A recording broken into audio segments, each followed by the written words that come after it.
आप देख रहे हैं खरा सच। मेरा नाम मुबशर लुकमान है। बहुत ही अहम दिन आ गया आज वो दिन है जब वज़ीर-ए-आज़म शहबाज शरीफ ने ये ऐलान किया था कि हम असेंबली तहलील करने का नोटिफिकेशन जो है वो सदर को भिजवा देंगे, लेकिन आज उन्होंने नहीं भिजवाया। अब उम्मीद की जा रही है कि कल 5 बजे असेंबली के इजलास के खात्मे पे ये नोटिफिकेशन जो है सदर पाकिस्तान को भेज दिया जाएगा। होता क्या है, मैं आपको पहले एक्सप्लेन कर दूँ कि निगरान वज़ीर-ए-आज़म के लिए कोई भी नाम तजवीज़ करे उससे फ़र्क नहीं पड़ता। असल में नाम वही होंगे जो वज़ीर-ए-आज़म पाकिस्तान या लीडर ऑफ द हाउस जो हैं और लीडर ऑफ द अपोजिशन, ये दोनों तीन तीन नाम देंगे। उन तीन तीन नामों में से किसी एक नाम पे इत्तफाक होना ज़रूरी है, और अगर फ़र्ज़ करें सींग अड़ जाते हैं और नाम नहीं आता सामने, तो उस सूरत में ये पार्लिमानी कमेटी के पास ये नाम जाएंगे, जो नेशनल असम्बली की कायम करदा पार्लिमानी कमेटी होती है। उस पार्लिमानी कमेटी में भी अगर ये फैसला नहीं होता और लीडर ऑफ द हाउस और लीडर ऑफ द अपोजिशन अगर एग्री नहीं करते, तो ये 6 के 6 नाम जो हैं इलेक्शन कमीशन ऑफ पाकिस्तान को चले जाएंगे। और इलेक्शन कमीशन ऑफ पाकिस्तान की पे सवाबदीद है कि वो किस नाम को उसमें से चुनते हैं और उसको पाकिस्तान का निगरान वज़ीर-ए-आज़म उसको नामज़द कर देते हैं। और जैसे ही वज़ीर-ए-आज़म नामज़द होंगे, वहीं से उस फ़र्द का, चाहे मर्द हो या औरत हो, उसका जो प्रोटोकॉल है प्राइम मिनिस्टर का, वो शुरू हो जाएगा। पहले उन पर गाड़ियाँ पहुँच जाएंगी, लोग पहुँच जाएंगे, सारा, और वो पूरा एक पैराफर्नालिया शुरू हो जाएगा। अब लग ये रहा है इस सारी एक्सरसाइज के बाद कि 2023 में तो इलेक्शंस नहीं होने, और ये तो मैं आपको काफ़ी देर से कह रहा हूँ। अब तो राना सनाउल्लाह ने भी कह दिया और भी एक दो लोग कह रहे हैं, उनके खदशात हैं। खुद राजा रियाज साहब का ये कहना है कि जनाब इलेक्शन 2024 मार्च में ही हो सकते हैं। मार्च की डेट क्यों दे रहे हैं मैं आपको वो भी बता दूँ, क्योंकि मार्च अप्रैल में सेनेट ऑफ पाकिस्तान के काफ़ी मेंबर्स जो हैं वो रिटायर हो जाएंगे और उनकी टर्म ख़त्म हो जाएगी। तो एक आइनी बहरान हो सकता है अगर उस वक्त पार्लियामान नहीं तश्कील होती और वो आके नए सेनेटर्स को मुंतखब नहीं करती। तो उसको अवॉइड करने के लिए सारे जो लेजिस्लेटर्स हैं वो इस वक्त कह रहे हैं कि नहीं, मार्च में इलेक्शन जो हैं वो मुतवक्के हैं। जबकि एक खदशा ये भी है कि शायद उससे भी आगे जा सकते हैं, और उसकी कई वजूहत है, बट उसकी बात में बात कर लेंगे। आज राजा रियाज साहब को वज़ीर-ए-आज़म शहबाज शरीफ ने मिलने की बड़ी कोशिश की। राजा रियाज साहब ने कहा कि वो आज मसरूफ़ है। अब राजा रियाज साहब के मतलब आपको ये बता दूं कि वो लीडर ऑफ द अपोजिशन है और उनसे काफ़ी वादे किए गए थे, और उनकी जो टीम में अरकान है उनसे भी बड़े वादे किए गए थे, और उनको ये लगता है गालिबन पिछले 16 महीने में उनसे वादे शादे जो है वो पूरे नहीं हुए। तो अब वो भी अपना, अब उन्होंने भी दिखाना है कि मैं लीडर ऑफ द अपोजिशन हूँ और बहरहाल मेरा ही चलेगा और मेरे पास आना पड़ेगा। तो आज काफ़ी लोग अरकान हुकूमत जो हैं वो राजा रियाज के चेंबर में कई बार ही गए हैं। वो इस्लामाबाद में थे लेकिन अपने चेंबर में नहीं थे, और उन्होंने खुद एक अपनी मुशावरती कमेटी उसकी मीटिंग बुलाई हुई थी। बहरहाल अब वज़ीर-ए-आज़म ने एक ख़त लिखा है कि कल 4 बजे राजा रियाज साहब उनसे मुलाकात करें। तो मेरी एक यानी आप समझे तज्ज़िया है, वो ये है कि पहले तो राजा रियाज साहब जो हैं वो गिले शिकवे करेंगे कि जी आपने हमें इग्नोर किया, आपने हमसे ये वादे किए, आपने वो नहीं पूरे किए, ये नहीं किया, वो नहीं किया। उस पर प्राइम मिनिस्टर और वो आधा पौना घंटा तो उस पर लगा लेंगे, और फिर 3 नाम वो देंगे और 3 नाम वो देंगे। और लगता ये है, अब बिल्कुल ये मैं क्या सराई कर रहा हूँ, इसको कोई इन्फॉर्मेशन ना समझिएगा, ये मैं क्या सराई कर रहा हूँ कि वो एग्रीमेंट नहीं होगा इनका, और इवेंचुअली ये इलेक्शन कमीशन तक बात जाएगी। तो अगर ऐसा होता है तो अगले हफ्ते आपको पाकिस्तान में नई हुकूमत नजर आएगी। अगर कल इत्तफाक हो जाता है तो अगले 3 दिन के बाद ही आपको पाकिस्तान में नई हुकूमत नजर आएगी। लेकिन एक बात तय है कि कल गालिबन वज़ीर-ए-आज़म शहबाज शरीफ जो हैं वो एक नोटिफिकेशन जो है सदर पाकिस्तान को भिजवा देंगे, और वो 48 घंटे के अंदर वो जो है लागू हो जाता है। लेकिन इस सूरत में तो मुझे लगता है कि सदर पाकिस्तान आरिफ अलवी जो हैं वो गेट पे खड़े होंगे, और कोरियर जैसे ही आएगा वहीं पे साइन करके उसको कहेंगे अभी वापस ले जाओ, इसको प्लीज़ वेट ना करो। वो 48 घंटे तक की नौबत नहीं आएगी। इरशाद आरिफ साहब मेरे साथ हैं, नज़ीर लगारी साहब मेरे साथ हैं, और ये भी इन दोनों से मैं आज पूछूंगा कि पिछले 16 महीने इस हुकूमत के कैसे गुजरे और ये लोग उसको कैसे देखते हैं, और पाकिस्तान के लिए अगले 16 महीने जो आने वाले हैं वो कैसे होंगे। ये 2 सवालात बड़े अहम हैं। लेकिन सबसे पहले निगरान वज़ीर-ए-आज़म, आपको लग रहा है कि आराम से हो जाएगा? मुबशर से मेरा नहीं ख्याल कि आराम जाएगा। उसकी वजह ये है कि एक तो with in PDM, with in government coalition government इख्तलाफ राय मौजूद है। पीपल्स पार्टी की तरजीहात मुख्तलिफ हैं और मुस्लिम लीग नून की तरजीहात मुख्तलिफ हैं, नामों के हवाले से भी और इलेक्शन की डेट के हवाले से भी। तो पीपल्स पार्टी को भी वही गिले शिकवे हैं जो राजा रियाज साहब को हैं कि पहचानते नहीं, अब काम जब निकल गया है तो इस वजह से इत्तेफाक राय होना मुश्किल है और ये मामला जाएगा चीफ इलेक्शन कमिश्नर के पास और इलेक्शन कमीशन के पास। मेरा अंदाज़ा यही है। एक तो वजह मैंने बयान की, दूसरी वजह जो है वो ये है कि इस्लामाबाद में ये सीरियसली सोचा जा रहा है कि मौजूदा सूरत हाल में मुल्क के अंदर जो महाज़ाराई है, जो तफरीक है सियासी, अगर इलेक्शन करा दिए जाते हैं तो शायद इस्तेहकाम की मंजिल हासिल ना हो सके और मईशत को जितना नुकसान पहुंच चुका है अदम इस्तेहकाम की सूरत में मज़ीद पहुंचेगा और जो IMF के साथ मुआहदे के बाद थोड़ा सा इस्तेहकाम की एक उम्मीद पैदा हुई है वो भी ख़त्म हो सकती है। तो इस बिना पर मैं समझता हूँ कि और ये जो ख़ुद वज़ीर-ए-आज़म साहब ने और हुकूमत ने मरदमशुमारी का नोटिफिकेशन करके, मरदमशुमारी को नोटिफाई करके ख़ुद ही इंतखाबात बर वक्त इंतखाबात के रास्ते में एक रुकावट खड़ी कर दी है, क्योंकि ज़ाहिर बात है अब इस मामले में इलेक्शन की तारीख़, इलेक्शन वक्त पर कराने का सारा मामला जो है अब हुकूमत, ना इस हुकूमत के हाथ में रहा है ना निगरान हुकूमत के, अब ये सारा इलेक्शन कमीशन के हाथ में। उसकी मर्ज़ी है कि वो हल्का बंदी में 2 महीने लगाए, 4 महीने लगाए, 6 महीने लगा दे, उसकी मर्ज़ी। तो इस बुनियाद पर मैं समझता हूँ कि इत्तेफाक राय नहीं होगा और करीने क़यास ये है कि कोई ऐसा वज़ीर-ए-आज़म आएगा जो मईशत को सुधारने की, संभालने की और IMF से बात करता हो, IMF का पसंदीदा हो।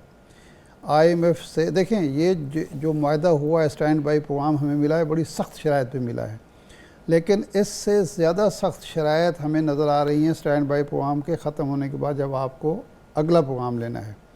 अगर कोई ऐसा शख्स ना हुआ, कोई सागदार आ गया, कोई शौकत जो उनकी ज़ुबान ना बोल सके, जो उनकी ज़ुबान ना बोल सका, उनको कायल ना कर सका, तो इन शराइत के साथ इस प्रोग्राम को इम्प्लीमेंट करना बहुत मुश्किल हो रहा है। आवाम की चीखें निकल गई हैं। अभी जब ये सितंबर में बिल आएंगे ना, पता तो उस वक्त चलेगा बिजली के बिल, जब 9 रुपये का इजाफ़ा जो है इम्प्लीमेंट होगा, गैस की 40% 50% का इजाफ़ा है, बाकी चीज़ें जो हैं उसके नतायज जब भुगतेंगे।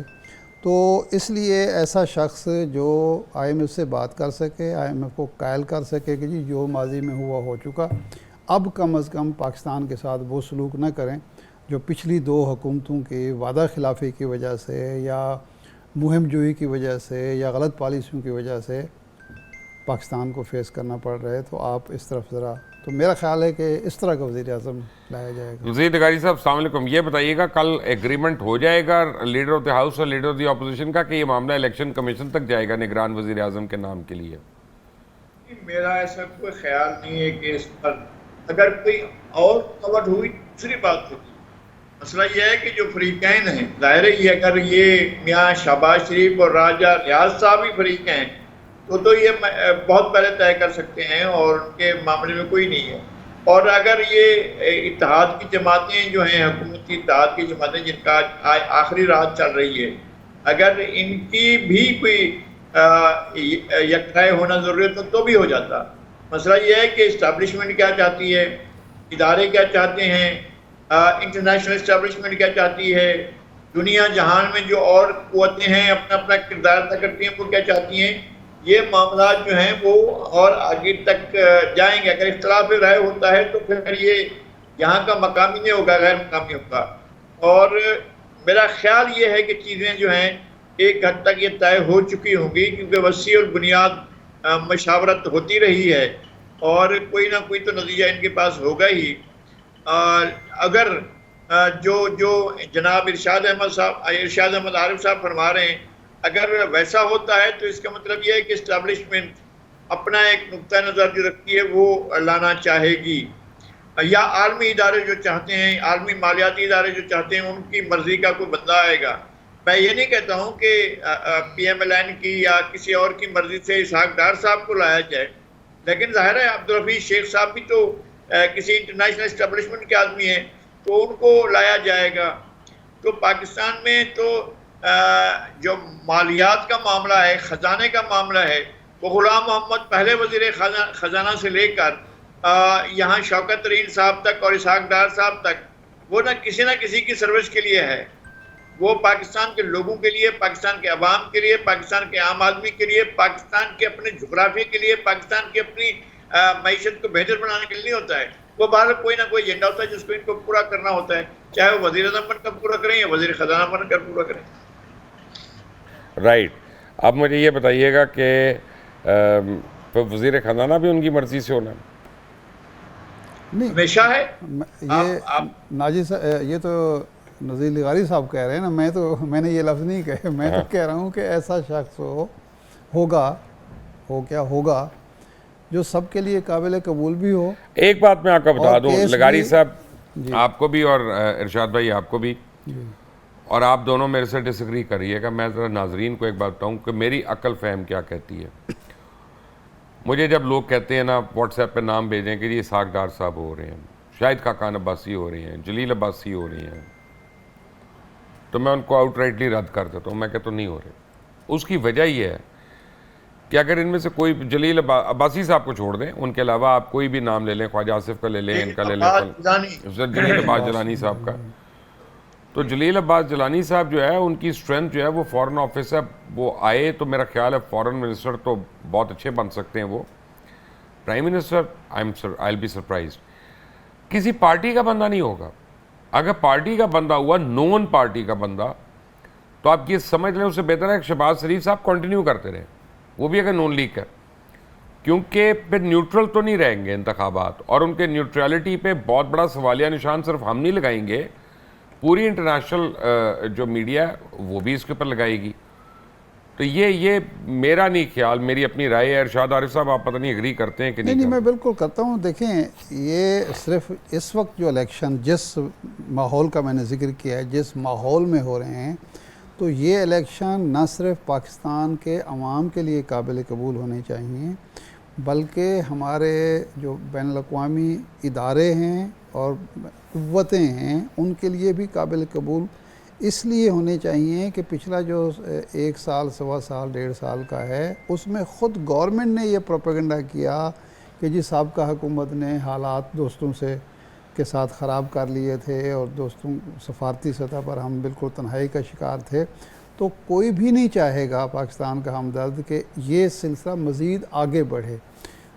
कोशिश और ख्वाहिश ये होगी कि इंतखाबात, और ये माजी का तजर्बा भी है, आप तो ख़ुद एक हुकूमत का हिस्सा रहे हैं, कि इलेक्शन से पहले जो भी जोड़ तोड़ हो, मैनेज हो, ये हो वो सारा कुछ, लेकिन इलेक्शन डे और इलेक्शन के रिज़ल्ट जो उस वक्त के होते हैं उस पे न्यूट्रल एक जो है वो रखा जाता है ताकि काबिल कबूल हो। 2008 में आपको याद होगा कि 2008 में बाकायदा चौधरी परवेज़ इलाही साहब ये ऐलान कर रहे थे कि पंजाब से हम 117 सीटें लेंगे, हम हुकूमत बनाएंगे, और बल्कि किसी न किसी हद तक उनको प्रोटोकॉल भी मिल रहा था। लेकिन अमेरिकन डेलीगेशन आया और चौधरी शुजात साहब कहते भी हैं, किताब में उन्होंने लिखा भी है कि उन्होंने कहा कि जी नथिंग डूइंग, ऐसा नहीं होगा। इलेक्शन को जो रिज़ल्ट जेन्युइनली होंगे उसके मुताबिक हुकूमत बनेगी। इस तरह की हुकूमत हमें काबिल कबूल। मुझे याद है, और फिर आया कि साइकिल पंचर हो गई है। साइकिल पंचर हो गई, बिल्कुल यही हो। यानी चौधरी परवेज़ इलाही साहब ने सबसे ज़्यादा जो डेवलपमेंट फ़ंड लगाए थे वो रहीम यार खान की अपनी सीट पर लगाए थे, तो उस सीट से वो हार गए। उसमें मुझे एक वाक़या याद है, मैं आर्मी हाउस में था, नज़ीर लगारी साहब, और आर्मी हाउस में काफ़ी लोग मुलाजमीन थे उस वक्त, मुझे अभी का नहीं पता, कोई 250-300 के करीब। तो प्रेसिडेंट मुशर्रफ साहब थे मरहूम, उन्होंने कहा कि भाई यहाँ पे भी एक बूथ होना चाहिए। तो वहाँ पे आर्मी हाउस के बाहर भी एक बूथ लग गया था ताकि इनके मुलाजमीन जो हैं वहाँ पे जो काम करते हैं वो लोग अपना वोट डाल सकते हैं। वहाँ पे उनको रजिस्टर किया गया था बाकायदा। तो आर्मी हाउस का जो बूथ था वहाँ से नवाज शरीफ जीत गए थे, वहाँ से परवेज़ इलाही हार गए थे। ये भी हुआ था लगारी साहब उस दिन। तो नहीं, हमारे एक दोस्त रेडियो पाकिस्तान लाहौर के वो जनरल मैनेजर थे उस वक्त, तो उन्होंने अपने बच्चों के लिए एक रिक्शा लगवाया हुआ था। उनके पास एक गाड़ी थी, वो ख़ुद इस्तेमाल करते थे, उनकी बेगम भी मुलाजिम थी, तो बच्चों के लिए एक रिक्शा लगाया हुआ था। तो उस दिन उन्होंने जल्दी यहाँ पहुँचना था और उनकी बेगम की कहीं ड्यूटी थी। तो बेगम ने कहा कि ये फिर हम कैसे वो करेंगे, पहले वो बेगम को छोड़ देते थे फिर आ जाते थे। तो उसने कहा कि रिक्शे वाले से कहते हैं कि भाई तुम आ जाना, तुम्हें वो ले जाएगा या मुझे वो छोड़ देगा। रिक्शे वाले ने कहा जी सवाल ही पैदा नहीं होता, मैं तो बुक हूँ। किसके लिए जी? उसने कहा जी मैं नाम ले देता हूँ, मुने सिलाई साहब के लिए। कहते शाम को मैंने उसको 5 बजे फ़ोन किया। मैंने कहा यार सुबह आओगे या सुबह भी बुक हो कल छेड़ने के लिए? कहने लगे जी मैं आ जाऊँगा। मैंने कहा क्या सूरत है? कहते जी जीत गए, मुस्लिम लीग नून जीत गए। कहने के तुम्हें कैसे पता भाई? उसने कहा जी जितने सवारियां मैं लेके गया हूँ मूनेस के वोटर की, वो वहाँ जाके शेर को वोट दे। हाँ सही, तलाई को वोट डाल के आ गए थे, ये मुझे याद है। जी लगारी साहब आप क्या कह रहे थे? नहीं, मैं यही कह रहा था कि वोटर्स जो हैं उनकी राय कुछ भी हो, बात नताइज बहरहाल बनाए भी जाते हैं और नताइज बनाए जाते रहे हैं। हमें इससे इनकार नहीं करना चाहिए कि हमेशा ये नहीं होता है कि जो लोग वोट दे रहे होते हैं उनकी राय शुमार होती है। हमें मालूम है कि घोस्ट पोलिंग स्टेशन बनाए गए थे और दिए गए थे और कहा गया था कि जनाब ये पोलिंग स्टेशन जो है इनकी कोई किसी दूसरी पार्टी के पास नहीं होगा, बस आप ही के पास होगा। और वही होता था, नताइज इसी तरह से आते थे। फिर उसके बाद ये जिस तरह से मशीनें बिठाई गई थी, आरटीएस मशीनें, और जिस तरह से ये सब कुछ ख़त्म हो गया था, फिर पोलिंग एजेंटों को बाहर निकाल दिया गया था, नतीजा बनाया गया था। ये सारी चीज़ें जो हैं अब तो बहुत कुछ खुल चुका है। मेरे ख्याल में इंजीनियरिंग और मैनिपुलेशन और ये सब कुछ होता है इलेक्शन के अंदर। यही 2018 में भी आप लोग कहते थे उन्होंने आरटीएस ही बिठा दिया। यही हुआ। लगारी साहब अच्छा जी, आते हैं जी सीरियस सवाल पे। इरशाद आरिफ साहब आपसे शुरू होते हैं। पिछले 16 महीने जो ये 13 जमातों की हुकूमत रही, इसको आप किस तरह से देखते हैं? कामयाब, कम कामयाब, नाकाम, जो भी आपकी राय है। नहीं, मैं तो वो राय दूंगा जो ख़ुद मियाँ शहबाज शरीफ साहब ने आज गुफ्तगू की और जो वज़राए कराम गुफ्तगू कर रहे हैं, जो आपके प्रोग्राम में हमारे प्रोग्राम में आते हैं, वो ये कहते हैं कि जी हमारा इस वक्त मुकाबला जो है किसी जमात से या किसी उम्मीदवार से नहीं है, किसी नैरेटिव से नहीं है। हमारा मुकाबला अपनी परफॉर्मेंस से है और महंगाई से है, बेरोज़गारी से है, लॉ एंड ऑर्डर सिचुएशन से है। तो कामयाब तो खैर कोई भी नहीं कह सकता। और लेकिन ये है एक इशू जो गवर्नेंस का इशू है। मेरा पॉइंट ऑफ व्यू इसकी नाकामी का ये भी है कि ये एक तजर्बाकार हुकूमत थी। 3-4 दफ़ा मुस्लिम लीग, ये चौथी हुकूमत मुस्लिम लीग की थी वफाकी सतह पर, और चौथी 5वीं जो थी पीपल्स पार्टी की थी। जो उन्होंने अपने नैरेटिव के हवाले से, पाकिस्तान में इंसानी हकूक़ के हवाले से, आज़ादी सहाफ़त के हवाले से, आम शहरियों के तहफ़्फ़ुज़ के हवाले से जो कुछ करना था वो भी नहीं किया, बल्कि ऐसी कानून साजी करने की कोशिश की गई या की गई जो जनरल परवेज़ मुशर्रफ के दौर में तो उसके कोई समझ आती थी, या ज़ियाउल हक़ के दौर में तो उसकी समझ आती थी, या अयूब खान के दौर में। इस एक जमहूरी हुकूमत और एक ऐसी हुकूमत जो भुगत चुकी है उन कवानीन को, काले कवानीन को, वो इस तरह की कानून साजी कर रही है।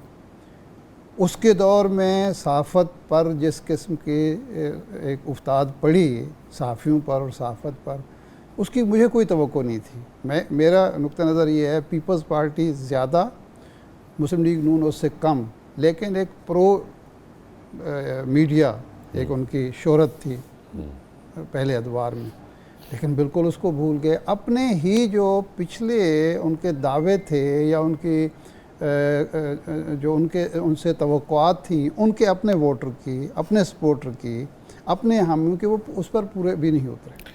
इरशाद आरिफ साहब भी मेरे साथ हैं, नज़ीर लगारी साहब भी मेरे साथ हैं। एक ब्रेक के बाद आते हैं, take a break. Welcome back from break. Nazir Lagari sahab, पिछले 16 महीने इस हुकूमत के कैसे गए? मुझे आपकी आवाज़ नहीं आ रही। अब मैंने कहा बहुत हाँ। बुरे, बहुत ख़राब, आवाम के लिए नाकाबिल बर्दाश्त। आवाम ने ऐसी नाअहल, नाकाम और नॉन डिलीवरिंग गवर्नमेंट नहीं देखी है। और जो बर्बादी साबका हुकूमत ने की थी, उस बर्बादी को इनने और ज़्यादा आगे बढ़ाया।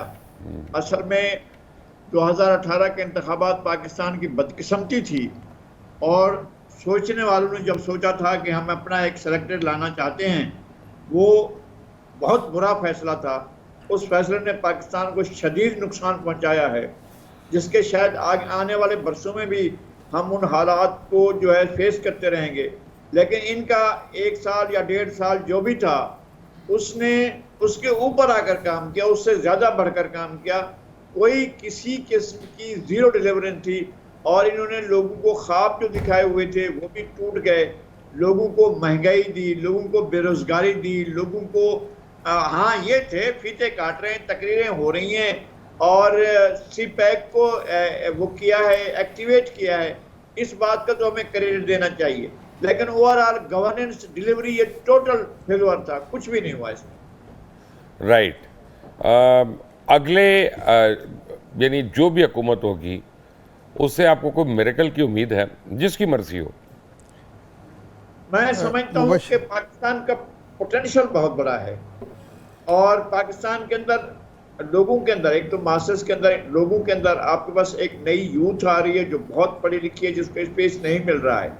एक वो बड़ा आपका एसेट है, और पाकिस्तान के अपने जो वसाइल हैं वो आपका बहुत बड़ा एसेट है। लेकिन हम अशिया का, वसाइल का, जनरेशन का, लोगों का, उनकी एजुकेशन का, उनकी सलाहियत कार का हम ज़िया कर रहे हैं। आपको मैं हैरत होगी कि पाकिस्तान में कोई एक ऐसा सूबा नहीं है जहां पर आला तरीन डिग्री रखने वाले बच्चे को, अगर कोई फॉरेन क्वालिफाइड है, उसको भी अगर वो जॉब के लिए जाएगा, तो जब तक उसकी जेब में पैसे नहीं होंगे वो जॉब हासिल नहीं कर सकेगा। हर जॉब की बोली लगती है। और पाकिस्तान के तमाम, अच्छा ये सिर्फ ये नहीं है कि इस दफ़ा हो रहा है, ये हमेशा यही होता रहा है।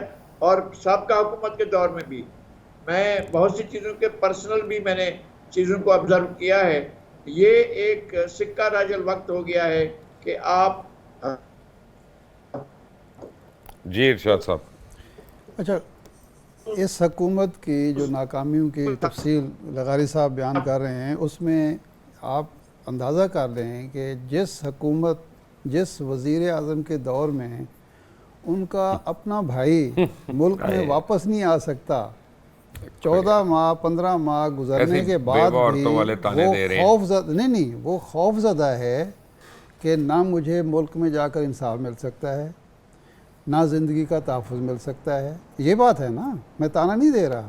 मैं तो इससे ज़्यादा क्या हो सकता है कि भाई वज़ीर आज़म है, कॉफी पी के हाइड पार्क में चहलकदमी करके वो नहीं जेल जाना चाहते, आप क्यों भेजना चाहते? मैं नहीं समझता कि नवाज शरीफ साहब को मुल्क की फ़िक्र नहीं है, या मियाँ नवाज शरीफ साहब जो है वो सिर्फ वहाँ की कॉफ़ी पीने के लिए या बर्गर खाने के लिए वहाँ बैठे हुए हैं। नवाज शरीफ साहब इस मुल्क के 3 बार वज़ीर आज़म रहे हैं, 4थी बार वो वज़ीर आज़म बनना चाहते हैं, उम्मीदवार हैं वो 4थी दफ़ा।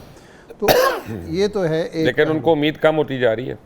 उम्मीद कम इसीलिए हो रही है ना कि जो परफॉर्मेंस हुई है, देखो ना, इन्होंने कहा पहले 3 महीने में कि डार साहब आएंगे और हम जनाब बिल्कुल माशी सूरत हाल बदल देंगे। अब नवाज शरीफ समझते हैं कि अगर मैं चला जाऊं और मेरे होते हुए मुस्लिम लीग का इलेक्शन में बुरा हाल हो गया तो वो सारे इल्ज़ाम मुझ पर आ जाएगा, और कुछ और भी उनको तहफ़्फ़ुज़ात है जिसकी वजह से नहीं आ रहे। जो आपने कहा आगे क्या होगा, आगे देखें, अगर तो इसी तरह की हुकूमत बनी, हमारे एक दोस्त हैं चाइना से होकर आए हैं पिछले महीने, उन्होंने मुझे बताया, टॉप लेवल पे उनकी मुलाकातें हुई, उन्होंने कहा कि चाइनीज़ जिस बात से बहुत ज़्यादा परेशान हैं कि जिस तरह की पॉलिटिकल इंजीनियरिंग हो रही है, अगर ये जारी रही है और इस मुल्क में एक भानुमती का कुंभा इक़्तिदार में आ गया, कमज़ोर हुकूमत बन गई, तो हमारी सारी इन्वेस्टमेंट डूब जाएगी।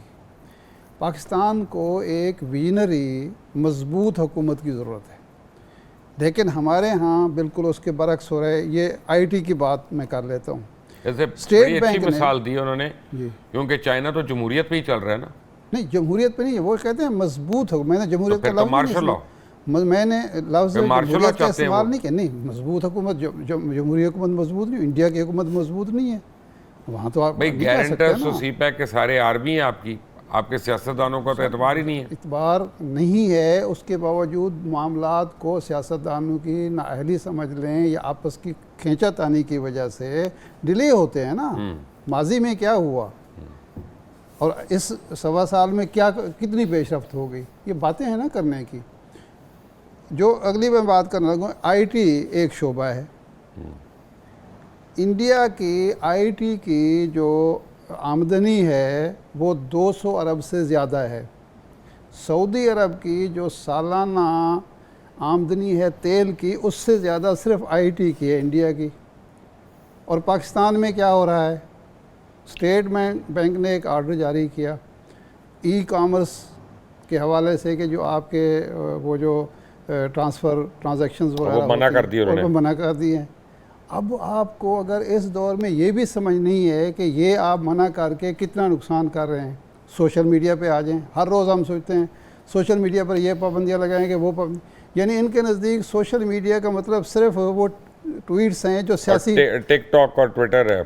और जो सियासी, ये नहीं पता कि उससे कितना बड़ा कारोबार वाबस्ता है, कितना लोगों का रोज़गार वाबस्ता है, उसका इल्म ही नहीं है किसी को। तो अगर तो इसी तरह की हुकूमत आती है, ये आए या वो आए, तो फिर तो महंगाई भी बढ़ेगी, बेरोज़गारी भी बढ़ेगी, अदम इस्तेकाम भी बढ़ेगा, मसाइल मज़ीद ख़राब होंगे। जी लगारी साहब। जी, मैं इंडोर्स करता हूँ जो कह रहे हैं इरशाद आरिफ साहब, इसमें कोई शक नहीं है कि हालात ऐसे ही हैं। और देखें, कुछ तजर्बात आपके सामने भी हैं और हमारे सामने भी हैं। पाकिस्तान में इंटेंशनली किसकी नीयत थी ये मैं नहीं कह सकता। मुझे बहुत से लोगों की नीयत ख़राब लगती है।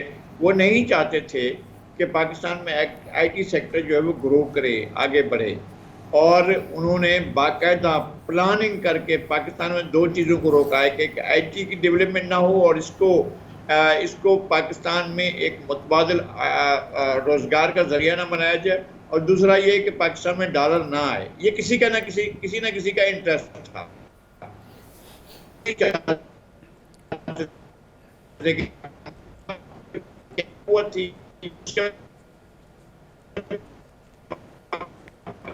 लगाई साहब आपकी आवाज़ टूट रही है। इरशाद आरिफ साहब ये बताएं, एग्रीकल्चर पे सुना बड़ा काम हो रहा है। बिल्कुल हो रहा है, और उसमें भी फ़ौज का एक किरदार है।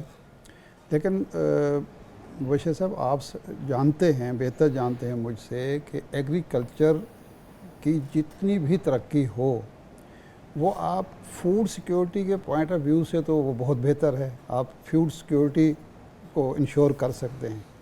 लेकिन मुल्क की जो तरक्की होती है, खुशहाली होती है, वो होती है इंडस्ट्री से, इंडस्ट्रियलाइजेशन से, मैन्युफैक्चरिंग से, आज के दौर में आईटी से। आप इन शोबों पर, यानी पिछले 1-1.25 साल में जितनी हौसला शिकनी एक्सपोर्ट की हुई है, और उसके बाद आप तवक्को कर रहे हैं, आपने सिर्फ डॉलर बचाने के चक्कर में इंपोर्ट पर पाबंदी लगा दी और सारा खाम माल आना बंद हो गया, आपकी मैन्युफैक्चरिंग ज़ीरो हो गई, कारखाने आपके एक एक करके बंद होना शुरू हो गए। आप तरक्की नहीं कर सकते अगर इस तरह की पॉलिसियाँ बनाएंगे। इस तरह के बिजली के रेट पे तो आप एक्सपोर्ट भी नहीं कर सकते कुछ भी। इस 51 रुपये यूनिट पर आप ना एक्सपोर्ट कर सकते हैं, ना इंडस्ट्री चला सकते हैं, कोई भी नहीं हो सकती। देखें ना, आपकी सिर्फ एक सेक्टर की मिसाल देता हूँ। 1.25 साल पहले जितने में कारखाना लग रहा था, उतने की अब एक गाड़ी आती है, उस कीमत में यहाँ तक पहुँचा दिया। किस वजह से? तो इसलिए पॉलिसीज़ में मेजर तब्दीलियाँ होंगी, सोच में तब्दीली लाना पड़ेगी, विजन में तब्दीली लाना पड़ेगी कि हमने जाना किस तरफ है। क्यों लगारी साहब? बिल्कुल ठीक कह रहे हैं, इसमें कौन सी ऐसी बात है जिसको मैं डिनाई करूं। वो सही कह रहे हैं कि पाकिस्तान में आप डेवलपमेंट की तरफ, अगर टेक्नोलॉजी आपके पास नहीं है, मैं देखें अभी कुछ दिन पहले मैं ईरान होकर आया हूं, मैंने वहाँ एग्रीकल्चर सेक्टर की डेवलपमेंट देखी है। अरे भाई, मैंने वहां पर जाकर उनका एयर डिफेंस सिस्टम देखा है। माय गॉड, आप क्या सोच, क्या क्या हैरान कुन बात है जी। कि किस तरह से उन्होंने ड्रोन टेक्नोलॉजी को जो है वो इतना ज्यादा एडवांस कर लिया है कि मेरे ख्याल में अब दुनिया के चंद मुल्कों में ईरान शामिल हो गया है जो सबसे ज्यादा ड्रोन बनाते हैं, और ज्यादा उसके अंदर वैरायटीज आई हैं, और उनके उनकी कारकर्दगी बहुत ज्यादा बेहतर हुई है। हमारे हमारे अभी का आप अंडर एस्टिमेट ना करें। हमारे अभी 2 ड्रोन्स बेचारे गिर गए, पकड़े गए। उनको हमने मनशियात की स्मगलिंग के लिए इस्तेमाल कर रहे हैं। ये कौन कर रहा है? इस काम काम में तो करते हैं, माहिर हमारा हैं। काम ही यही है। इस काम में तो माहिर हैं। नज़ीर लगारी हमारे साथ हैं, इरशाद आरिफ मेरे साथ हैं। एक ब्रेक के बाद, ठीक है। Welcome back from the break. आप देख रहे हैं नज़ीर लगारी साहब को और इरशाद आरिफ साहब को। नज़ीर लगारी साहब, मुझे एक बात तो बताएं। मैं बड़ी छोटी सी एक बात करने लगा हूँ। मैं को बाहर से, आप समझे, इकोनॉमिक्स की डिग्री नहीं लेके आया, ना मेरे पास कोई फाइनेंस की डिग्री है, लेकिन मुझे इतना पता है कि दुनिया के किसी मुल्क में सरकारी मुलाजिम को ना घर मिलता है, ना गाड़ी मिलती है, ना पेट्रोल मिलता है, ना बिजली मिलती है। जब तक आप अपने मुल्क में ये नहीं ख़त्म करेंगे, आपका मुल्क कैसे चलेगा? मैं आगे तरक्की की बात ही नहीं कर रहा, मैं तो चलने की बात कर रहा हूँ कि इज़्ज़त के साथ। ये फैसले कौन करेगा? वशीलुमान साहब, आपने 10 डाउनिंग स्ट्रीट देखा है? जी हाँ। और आपने पाकिस्तान का प्राइम मिनिस्टर हाउस हाँ जी, देखा वो है? तो 10 मरले का है, उसको शर्म भी नहीं आती। बरतानिया का प्राइम मिनिस्टर वहाँ पे रहता है। आपने पाकिस्तान का प्रेसिडेंट हाउस देखा है? हाँ, वो आपने हमारा सर्वेंट क्वार्टर जो है 10 डाउनिंग स्ट्रीट से बड़ा है। आपके सर्वेंट क्वार्टर में भी जितने कमरे हैं उससे कम कमरे हैं उसके पास। जी हाँ। टोनी ब्लेयर ने खत लिखा था मकानात के महकमे को कि मुझे ये कम पड़ रहा है 10 डाउनिंग स्ट्रीट। मेरा वजीर ख़जाना जो साथ में 11 उसमें रहता है, 11 स्ट्रीट में, 11 डाउनिंग स्ट्रीट में रहता है, वो अकेला है, छड़ा है, उसकी फैमिली नहीं है। उसके कमरे में से एक कमरा मुझे आर्जी तौर पर दिया जाए ताकि मैं अपनी फैमिली को यहाँ अकोमोडेट कर सकूँ। तो उसको ये दरख्वास्त देनी पड़ी थी। तो आपके यहाँ जो शाहाना आपके पास और जितना कानवाई चलता है वो देखा है आपने? जी हाँ। वहाँ पर चीफ जस्टिस और प्राइम मिनिस्टर जो हैं वो किस तरह से सफ़र करते हैं वो आपको मालूम है, आप खुद देख चुके हैं ना, ये तो नहीं है किसी और ने देखा है। मैं खुद गया हूँ, पार्लियामेंट हाउस के सामने कुंदन रेस्टोरेंट था, उस रेस्टोरेंट के अंदर मैं लाइन में खड़ा हुआ था, कोई सीट खाली होगी तो हम जाकर बैठेंगे और खाना खाएंगे। और मुझसे 5वां 6ठा आदमी जो था वो टोनी ब्लेयर था, और उसके साथ एक और आदमी भी खड़ा हुआ था, वो भी काबीना का वजीर था। वो लाइन में इंतजार कर रहे थे कि उनके लिए जगह खाली हो तो वो बैठें, और कोई शख्स उठकर नहीं कह रहा था कि जनाब आप बैठ जाएं, आप खाना खाएं, आपको ये है। वो अपनी लाइन में खड़ा होकर इंतजार कर रहा था। तो आप वो सिस्टम अगर पाकिस्तान में ला सकते हैं तो होगा। आपने जागीरदारी को इनहेरेंट किया है, आपने मुगलिया खानदान को इनहेरेंट किया है। आपका जो कमिश्नर है वो 94 कनाल के घर में रहता है, आपका डिप्टी कमिश्नर 80 कनाल के घर में रहता है, आपका एसएसपी जो है वो 80 कनाल के घर में रहता है, और उसके घर के अहाते में अंदर जाने के लिए उसको गाड़ी में जाना पड़ता है। तो ऐसी सूरत हाल में आपका मुकाबला वहाँ होगा। आपने प्राइम मिनिस्टर हाउस देखा होगा ब्रसल्स का, वहाँ कितना है, वहाँ छोटा सा एक घर है। प्राइम मिनिस्टर का ऑफिस जाकर देखें, कुछ भी नहीं है। वहाँ पर जाकर आप 3 मिनट में पूरे बिल्डिंग का चक्कर लगा लेते हैं। यहाँ तो आप उसके करीब भी नहीं जा सकते, आपको तो सिक्योरिटी वाले रोक लेंगे। तो आप उनका मवाजना करें दुनिया के साथ, जो बड़े जो तरक्की याफ्ता ममालिक हैं, वहाँ तो ऐसा नहीं होता है। हम तो आले ख़ानदान मुगलिया को पाल रहे हैं और हमारे हुक्मरान यही हैं। सरकारी मुलाजिम के अलावा जो आपके अदलिया की जो प्रोटोकॉल है, जो हमारा दीगर इदारों का प्रोटोकॉल है, जो हमारा पार्लियामेंटेरियन का प्रोटोकॉल है, जो हमारे एग्जीक्यूटिव का प्रोटोकॉल है, तो पाकिस्तान तो इसी में पूरा है ना। हम लोग तो इसी को पूरा करते करते हमारी जिंदगियां ख़त्म हो जाती हैं। हम इसको नहीं पूरा कर सकते हैं। इरशाद आरिफ साहब, वो शेर याद आया आपको? मुझे लगारी साहब की बिपता सुन के एक शेर याद आ गया कि सुनते हैं रहबर ने लूट लिया कारवां को, ये वाकया कुछ मेरी दास्तां से मिलता है। बिल्कुल ऐसा ही है। ये कमिश्नर लाहौर का जो घर है वो वाइट हाउस से बड़ा है। वाइट हाउस से? वाइट हाउस से तो उसका रोब भी ज़्यादा ही है उसे। अमेरिकन प्रेसिडेंट को तो कई बातों पे आवाम से पूछना पड़ता है। दुनिया पर हुक्मरानी करने वाले प्रेसिडेंट का जो घर है उससे बड़ा हमारा कमिश्नर का घर है। हम गए, पुरानी बात है, तो ये लगारी साहब भी होके आए हैं, तो वो उन्होंने महल्लात दिखाए हमें बादशाह के, कि देखें जी कैसी वो शाहाना ज़िंदगी बसर करता था अवाम के पैसे पर, अवाम का खून। तो मैंने, जो हमारा गाइड था, मैंने उसे कहा कि मैंने कहा यार तुम्हारा बादशाह तो बड़ा गरीब था। कहते क्या मतलब, आप क्या कहना चाहते हैं? वो फ़ारसी में बात हो रही थी। तो मैंने कहा भाई इस तरह के जो हैं हमारे तो डिफेंस में, गुलबर्ग में, हमारे इस्लामाबाद में आम आदमी के बंगले हैं और तुम इसको रो रहे हो, बादशाह का महल, बादशाह का महल कह रहे हो। हमारे लाहौर में आप देख रहे हैं। अच्छा, मैं ना ब्यूरोक्रेट को दोष देता हूँ, ना मैं किसी और को, ना जज किसी। हमारे यहाँ जो मुंतखब, जिनको हमने वोट दिया, जिनसे हमें तवक्कुआत वाबस्ता थी, जिन्होंने इस कल्चर को तब्दील करना था, बजाय इसके कि वो कल्चर तब्दील करते, वो साइकिल पर आए अपने ऑफिस में, मोटरसाइकिल पर, छोटी गाड़ी पर, 800 सीसी पर, और जब बाहर निकले तो पता चला जनाब उनके पास जो है 5000 सीसी की गाड़ी है। एक गाड़ी नहीं, कई गाड़ियाँ हैं। मैं एक शख्स को, वो फौत हो गए, अल्लाह ताला उनकी मग़फ़िरत करे, वो मुझे 85 में मुंतखब होकर आए और उन्होंने मुझे अपनी बिपता सुनाई कि जी मेरे पास पीपल हाउस में रहने के जो हालांकि वो बड़ा सस्ता है, मैं वो पैसे बचाने के लिए एक कमरे का मैंने लिया हुआ है, एक जगह पे फ्लैट लिया हुआ है, कि वो पैसे भी जितने मुझे वो डेली अलाउंसेस वगैरह मिलते हैं वो बचा लूँ। और उसके बाद जब 88 में वो असम्बली टूटी तो उनके पास 2 पजेरो गाड़ियाँ थी। हाँ, तो हर दफ़ा जब करोड़ रुपया मिलता है साल का, ठीक है ना जी, उनको उस वक्त मिलता था ना जी। वो जो किला गार्ड, उसको मजीद निज़ामी से मरहूम किला गार्ड फंड कहते थे। अब जिन लोगों को हम मुंतखब करते हैं, जिन लोगों से अगर वो लोग लूट मार का कल्चर न सिर्फ परवान चढ़ाएं, उसकी हौसला अफजाई करें और लोगों के लिए मिसाल बनने की बजाय लोगों को ये सबक सिखाएं कि जी जमहूरियत में करप्शन होती है, तो फिर नतीजा यही निकलेगा। और बदकिस्मती से हम लोग भी, जो मीडिया के लोग हैं, हम भी किसी ना किसी साइड पे इनको प्रमोट कर रहे हो। सही बात है। इरशाद आरिफ आपका और नज़ीर लगारी आपका बहुत बहुत शुक्रिया।